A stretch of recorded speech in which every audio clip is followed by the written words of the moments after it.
Appearing now is the Mousse Rainbow Goddess highlight, which is a wonderful mousse-based highlight with a light rose scent to it that has a interference pigment in it. These will come in 3 different sizes, including the 7-gram jar that I'm demoing now, a half-ounce jar that's for the body, and a sample size so that you can try out the pigment to make sure that you're absolutely in love with it. These will be available in a duo set with the Rainbow Goddess Sparkles, which is just a loose blend of glitter shimmers that are 100% naturally derived, biodegradable shimmer powders. And they can be easily applied just by using your finger or by shaking them onto your face.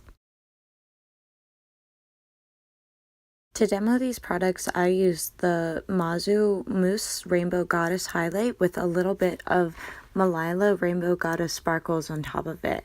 You can use and apply both of these with your fingers or by shaking it out of the jar.